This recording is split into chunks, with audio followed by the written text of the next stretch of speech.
Politicians used to curry favor by kissing babies, but Virginia Governor Ralph Northam hopes his politically correct stand of extending abortion to newborns will win you over. However, a controversial photo from 1984 is losing him support among Democrats. Welcome to Wait Till You Hear This. I'm Steve Eastman. Governor Northam appeared on WTOP radio a few days ago to discuss House Bill 2491, which would allow a woman to abort even while in labor. It's done in cases where there may be severe deformities, there may be a fetus that's non-viable. So in this particular example, if a mother is in labor, I can tell you exactly what would happen. The infant would be delivered. The infant would be kept comfortable. The infant would be resuscitated if that's what the mother and the family desired. And then a discussion would ensue between the physicians and the mothers. Sounds like discriminating against the handicapped. And will it really stop there? Also, what other civil rights indiscretion is the governor guilty of? That's coming up, but first, let's consider the legislation. HB 249 would overturn, or at least, excuse the term, dismember, paragraph 18.2, section 371.1 of the Virginia statutes, which begins with any parent, guardian, or other person responsible for the care of a child under the age of 18 who by willful act or willful omission or refusal to provide any necessary care for the child's health causes or permits serious injury to the life or health of such child is guilty of a Class 4 felony. New York and other states have already enacted or are considering enacting legislation similar to HB 249. This is no accident.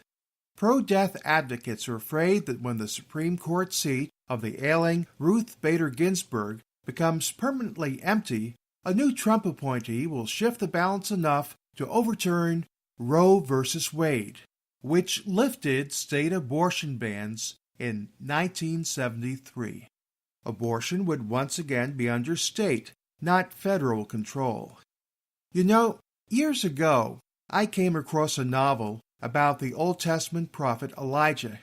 I wondered how parents could sacrifice their children to Moloch. It just did not seem natural. There are claims that occultists are sacrificing children today to obtain power from Satan.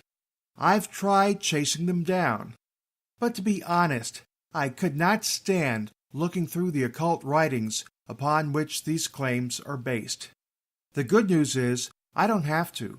USA Today has done a marvelous job of exposing similar goings-on. Tony Agnullo's article, "In This Nation, Children's Body Parts Are Sacrificed for Witchcraft," was published on May 1st, 2017. I'd like to share 3 sentences.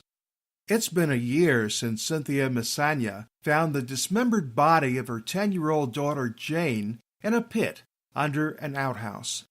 The girl had gone to fetch water in a nearby swamp when she was abducted, strangled, and dismembered.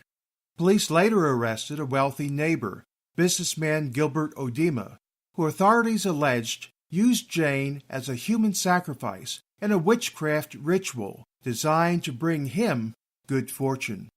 It seems the more things change, the more they stay the same. Child sacrifice in Bible times, child sacrifice in Uganda today, and child sacrifice in modern first world countries all have a similar stench of corruption and deviltry. And speaking of sacrifice, it seems Governor Northam may have sacrificed his own political career. Despite a stand for infanticide, he's losing support even among liberals. Photos recently surfaced from his 1984 medical school yearbook, in which Northam admittedly appears in a controversial photograph. The pediatric neurologist turned politician is not saying if he's the man in blackface or the man in a KKK costume. Northam is apologizing, hoping to finish his term as governor. But NAACP President Kamala Harris is calling for his resignation and says 2 Democratic congressmen agree. As for banning abortion in every state, the best solution would be a constitutional amendment. But we have to be careful here. We can't allow unrelated issues to creep into the measure. It must be about preserving life and nothing else. I say let's look forward to returning to the time when kissing babies is more politically correct than killing them, and when politicians with racist histories are vetted so they no longer run for office. This is Steve Eastman for Wait Till You Hear This. Discover more stories like this one on our website, waittillYouHearThis.com.